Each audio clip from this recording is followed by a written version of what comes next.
جی السلام علیکم رحمۃ اللہ وبرکاتہ۔ مجھے میری کسی بہن نے پوچھا کہ آپ ہی یہ صلاۃ تسبیح کی نماز کس طریقے سے ہوتی ہے، تو آپ سن لیجئے کہ صلاۃ تسبیح نفلی عبادات میں سے ایک عبادت ہے۔ اگر آپ کریں تو اس کا بہت زیادہ اجر ہے۔ 80 سال کے گناہ اللہ پاک معاف فرماتے ہیں۔ گناہ صغیرہ، کبیرہ گناہ جو ہیں وہ تو ظاہر ہے آپ کے اچھے اعمال ہوں گے، آپ دل سے توبہ کریں گے تو اللہ تعالیٰ وہ بھی اگر چاہیں، اللہ چاہے تو معاف کر دے، بے شک وہ بہتر معاف کرنے والوں میں سے ہے۔ صلاۃ تسبیح 4 نفل ہوتے ہیں اور اس کی ہر رکعت میں 75 دفعہ آپ نے تیسرا کلمہ پڑھنا ہے، سبحان اللہ والحمد للہ ولا الہ الا اللہ واللہ اکبر ولا حول ولا قوۃ الا باللہ العلی العظیم۔ یہ کلمہ آپ نے ایک رکعت میں 75 دفعہ پڑھنا ہے۔ اور 75 دفعہ کس طرح پڑھنا ہے آپ نے کہ سب سے پہلے آپ نے بسم اللہ الرحمن الرحیم پڑھ کے آپ نے ثنا پڑھنی ہے، سبحانک اللہم۔ اس کے بعد آپ نے 15 دفعہ یہ تسبیح پڑھنی ہے، یہ کلمہ پڑھنا ہے، تیسرا 15 دفعہ پڑھنا ہے۔ اس کے بعد آپ نے سورہ فاتحہ پڑھنی ہے، پھر سورہ اخلاص پڑھنی ہے، پھر 10 مرتبہ آپ نے یہ تیسرا کلمہ پڑھنا ہے، پھر آپ نے رکوع میں چلے جانا ہے۔ رکوع میں جانے کے بعد 3 بار سبحان ربی العظیم کہنے کے بعد آپ نے 10 بار یہ تیسرا کلمہ دہرانا ہے۔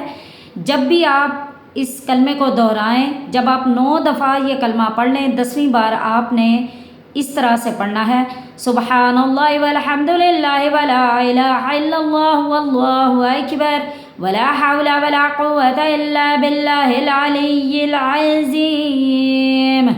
اس طرح سے پڑھنا ہے، 9 بار پڑھ کے 10ویں بار آپ نے اس طرح سے پڑھنا ہے، تاکہ تمام پیچھے جتنی بھی خواتین کھڑی ہیں انہیں پتہ چل جائے کہ 9 بار تسبیح ہو گئی ہے، 10ویں بار ہے۔ آپ نے 10 مرتبہ یہ تسبیح رکوع میں کر کے پھر آپ نے تسمیہ پہ کھڑے ہو جانا ہے، یعنی سمی اللہ لمن حمدہ ربنا لک الحمد، آپ نے یہ کہہ کے کھڑے ہو جانا ہے۔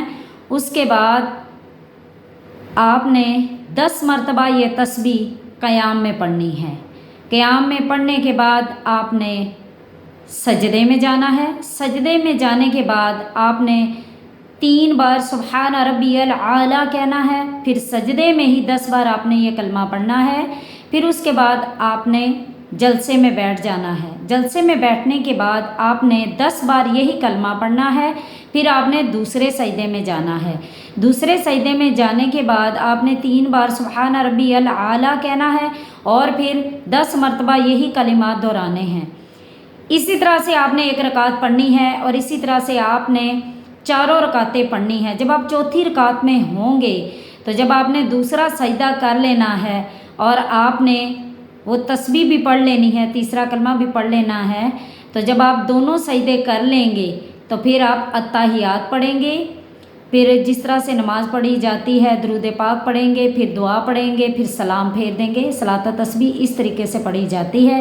انشاءاللہ میں اس کا پریکٹیکلی جو طریقہ ہے وہ بھی اپنے چینل پہ دکھاؤں گی، چونکہ معراج شریف کی رات آ رہی ہے، پھر آگے شب بارات آ رہی ہے، پھر اس کے بعد رمضان شریف بھی شروع ہوگا، تو گھروں میں صلاۃ تسبیح پڑھی جاتی ہے بڑے شوق سے، عورتیں بڑے شوق سے پڑھتی ہیں۔ لیکن یاد رکھنا کہ یہ نفلی عبادت ہے، آپ فرض عبادت کو قائم کریں، کیونکہ فرض عبادت کے بارے میں پوچھا جائے گا جس کی کوئی معافی نہیں ہے، تو اس لیے ان نمازوں کے اہتمام سے زیادہ ضروری ہمارے لیے فرض عبادت ہے۔ فرض عبادت پر غور کریں۔